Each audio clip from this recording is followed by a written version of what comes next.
43 here today with another tour and drive for you. And today's is pretty special to me.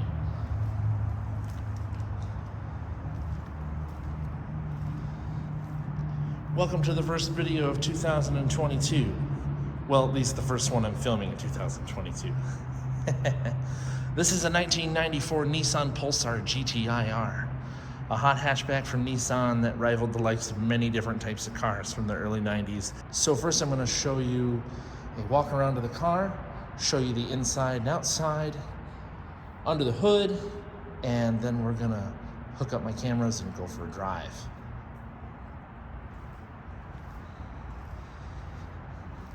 As you can see, it's a pretty round-styled hatchback, and the regular Nissan Pulsar, otherwise known as the Nissan Sunny for most of the world at the time, this was a very fresh style that came out in 1990, and the GTI-R that you see here ran until, I believe, 1994, which this car was the last year for them. This one is just a standard gloss white paint. They also offered a steel gray blue metallic. They had a ruby red, they had black, pretty typical, hot hatchback colors. So the GTI-R was a specially modified version for rally homologation of the regular Nissan Sunny N14 generation. So N14 is the chassis code, and well, this one was a little bit more special than that. As you can see, starting right from the front, you have a really aggressive air dam bumper on the front for extra cooling, because the intercooler is hiding behind, well, actually, the intercooler is up under the hood, under this giant hood scoop, very Subaru-styled hood scoop, but honestly more aggressive, more like a pig's nose. And I'll show you under the hood in a little bit. You can see it feeds directly into it. But you have this more aggressively styled body kit, including side skirts, colored mirror caps as well. And as you can believe it, these cars actually came stock on a 14-inch wheel. A different style than the one that's on this car, but nonetheless a 14-inch wheel, which was shocking to me for a performance car. They had this fantastic hatch top spoiler off the back that I'm sure was actually quite beneficial to the aerodynamics of the car, because I'm pretty sure these had a top speed somewhere north of 140 miles an hour. I'll make sure I note that here on the video, what the top speed was claimed to be. Other notable things would be a large bore exhaust. You can see there's this big tip that fills it out quite nicely in the rear bumper of this car. However, this car has only been modified in one way that I can tell, and that is that it has a muffler delete. So it's kind of loud and drony, but it sounds fantastic, especially when you add boost. I have to make sure to add in here that this car was imported by Nomad Auto Imports here in Flint, Michigan. He let me borrow the car for a couple of hours to check it out and be able to do this video, bring this to you guys. This is a big deal to me. I mean, anyone who's watching who's ever played any of the Gran Turismo games, this car came on in Gran Turismo 2 in 1999, and it left an impression on me ever since. It's pretty wild. So let's show you the inside here next. Dashboard is actually very simple. Just speedometer, tachometer, temperature of the water, and fuel gauge. There's various dummy lights and whatnot, and then there's your mileage. This car has 181,000 kilometers on it right now, about 125,000 miles, something like that. This was imported just a couple of months ago from Japan. Actually, these cars come with auxiliary gauges in a GTI-R as well. You have oil temperature on the left in Celsius, you have oil pressure in the middle, and you have turbo boost on the right. This car does have an aftermarket pistol grip style shifter in it, which it doesn't feel bad in the hand, but I'm not a fan of its looks. Has an aftermarket stereo in it as well. I'm not sure if it's a stock style stereo, or speaker system in this car, but it has this Enfit Add Zest logo in a couple of different places. It's on both doors, and it's on the speakers that are in the rear deck that I can show you next.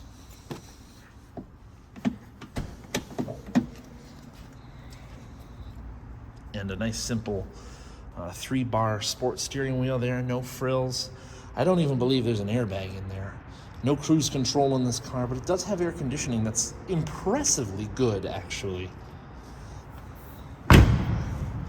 Very heavy door sound. Rear wiper back here as well. Don't mind my stuff back here. But pretty small trunk. The spare tire is actually sitting right underneath the backpack here. And then it has this shelf that moves up with the hatch. That's where the other AdZest speakers are. And when you have the car powered on, this AdZest logo actually lights up like a light green color.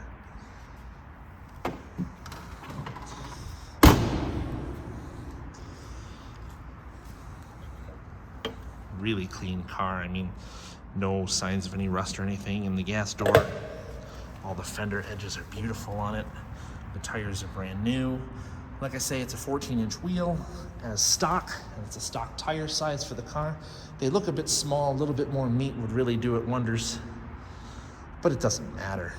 The thing is absolutely a ball to drive, and I can't wait to show you that part. They have a roof mount antenna as well. Other than that, though, there's not really a whole lot else to cover. But I do want to note that it has pop-out rear windows here. They pop out about that far from the car, allow some airflow out of here.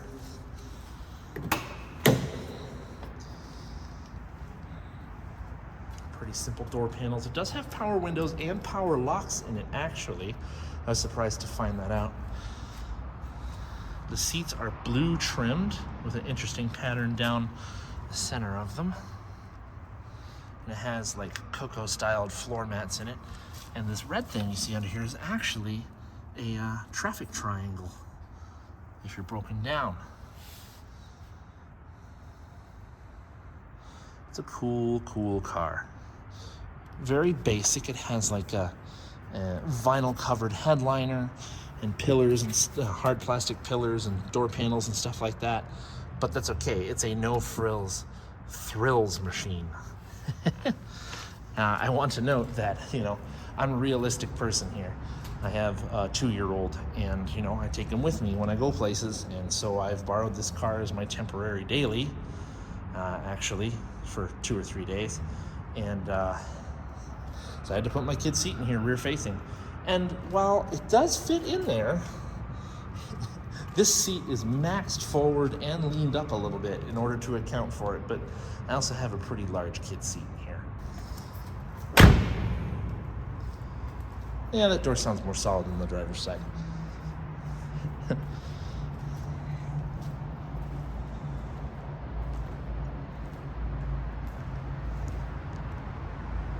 Pretty freaking cool car. I love the look of it. I love the aggressiveness of it.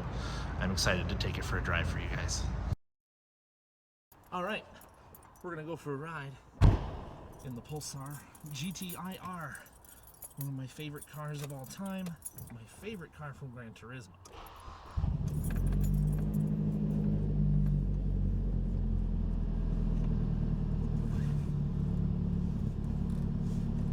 Struggle with the seatbelt. I'm not a small person, and this is a car meant for people built ultimately 5'8" under. Not to me, who's 5'10" with long legs. There we go.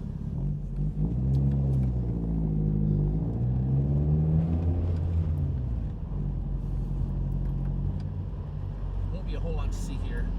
Just driving through the garage here. So I am just going to leave you with that. And a couple of basic things about the car before I get out onto the road. So, yeah, the GTI-R has been a favorite of my cars for a long time. I've always been wanting to see one in person, but they never brought them here to the United States. Now that we're under the 25-year import rule, well, this car especially, we're starting to see them around, and I love it. I'm so happy. I've been driving it around for a day and a half or so. I've put 140 odd kilometers on it, about 90 miles-ish. And, well, I'm sure it's my lead foot because this car is a blast to drive under boost. But I've already used just shy of a half a tank of fuel. I don't care. I'm gonna fill it anyway because it's a freaking blast to drive. You run it on premium because why wouldn't you? But this isn't a car you buy for mile per gallon. It's a car you drive for fun, and it is fun. Fun is an understatement. So we're gonna get out onto a couple of surface roads, drive down the highway a bit, and come back.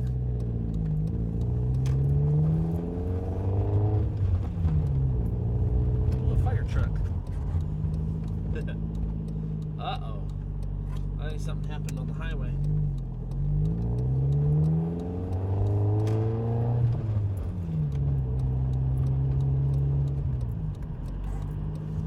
Well, let's see if I'm able to do my usual loop or not. I can drive further down, of course, not a big deal.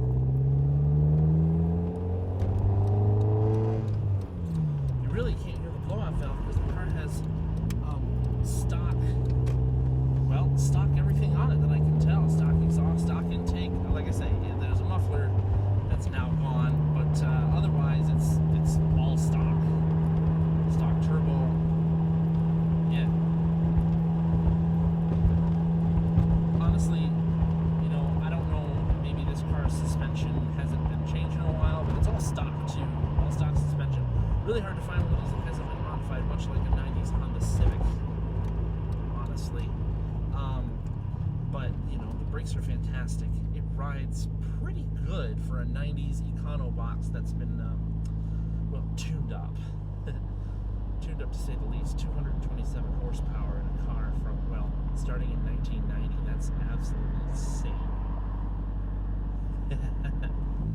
I enjoy driving it. It's got a nice, easy clutch pedal, good shifter action as long as I get used to it. Driving on the right side of the car is weird, but I've done it enough times that I'm pretty confident with it now.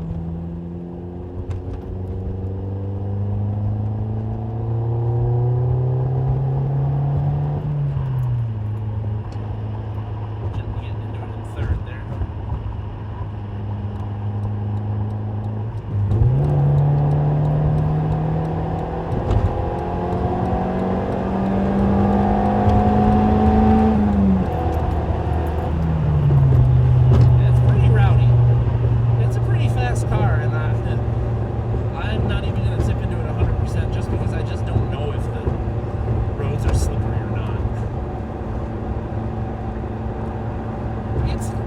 Noisy in here on the highway, probably because of the lack of muffler, but I'm not complaining about it. It's just not something I want to live with day to day. You could daily drive one of these cars, sure, definitely you could. Like I say, it's actually quite comfy. It's quite easy to drive. Just gotta get used to the nuances of driving on the other side of the car. That doesn't normally, you don't normally deal with, here in the U.S. But there's some wind noise from around the door seals, which are getting on 30 years old, and this one has miles on it. Like I said, 181,000 kilometers, about 125, not quite 120, 115 or so thousand miles.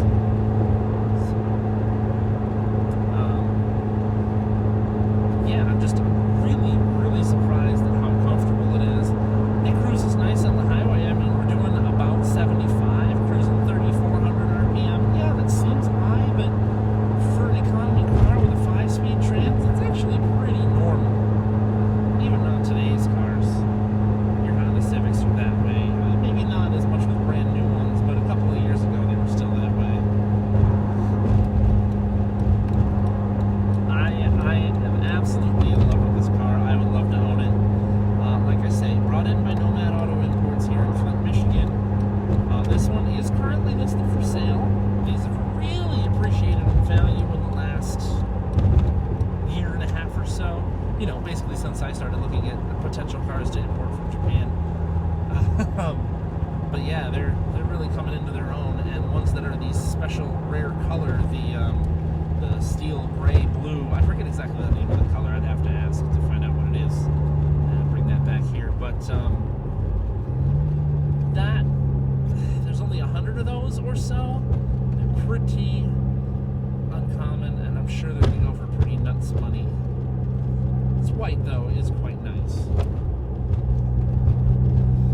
This car handles really well, too, for stock suspension. I don't mind. I really like the rowdy sound of the SR20. Now, this car sounds different than other SR20s, maybe because it's a transverse application, but the engine is physically no different. I just think they detuned it slightly, maybe with a different turbo, because maybe the transmission can't handle it, the all-wheel drive system in here. I don't know that for sure.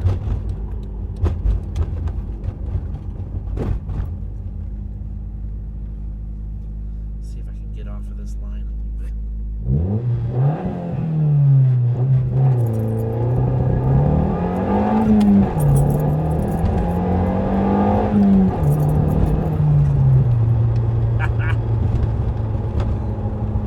That's pretty fast. Like I say, I'm kind of afraid to get into it all the way. Kind of feathering the throttle a bit here. I don't know how much potential it has. I don't know the limits of these tires. So, take it easy, because it's winter in Michigan. It's 30 degrees now. Don't cry and moan and get angry at me that I'm driving it in the winter. Believe me, it's fine. The car's in fantastic condition, and I am doing everything to keep it clean, and I'll be washing it. I washed it tonight for this video. I'll be washing it again before I return it to its rightful owner. Gosh, I love how easy it is to drive. I do.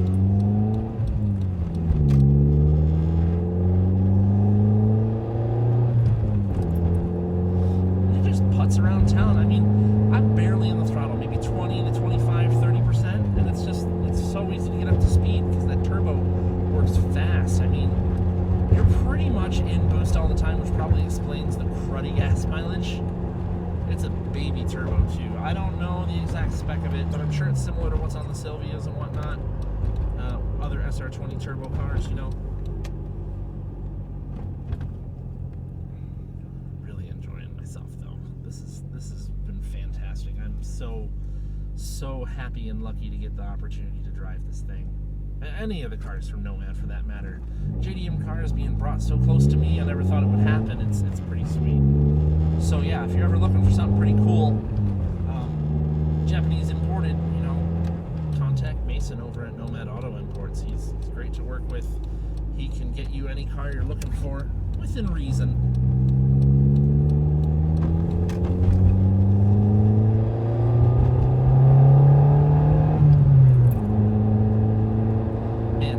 Just breezing up the throttle onto the highway is a thrill.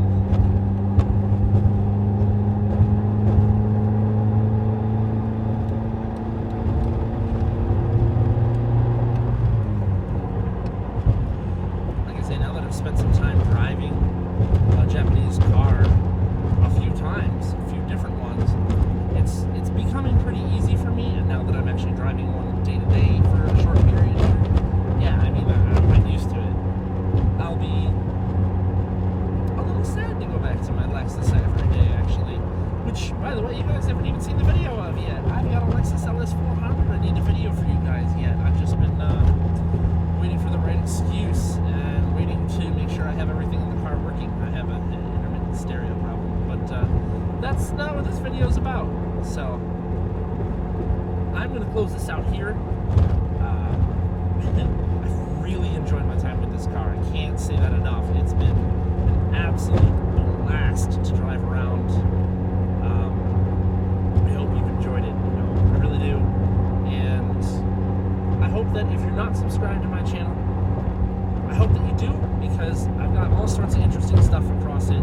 I've got old Germans, I've got old Japanese cars we never got here in the US, I've got weird stuff, I've got common stuff, you know, I try all sorts of things. I'm trying to do a series on budget vehicles as well, and by that I mean, you know, whatever friend's crap box they want to loan me for a few hours to let me video, just, you know, get my skills up, get comfortable.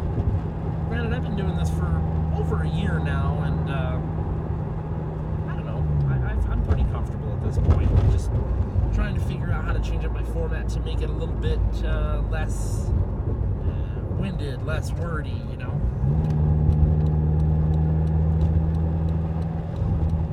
So, shorten up my videos a little bit. Anyway, I will leave you guys with that. Hope you've enjoyed this, and leave me some comments, leave me some constructive criticism. Hope to hear from you, and I will see you next time.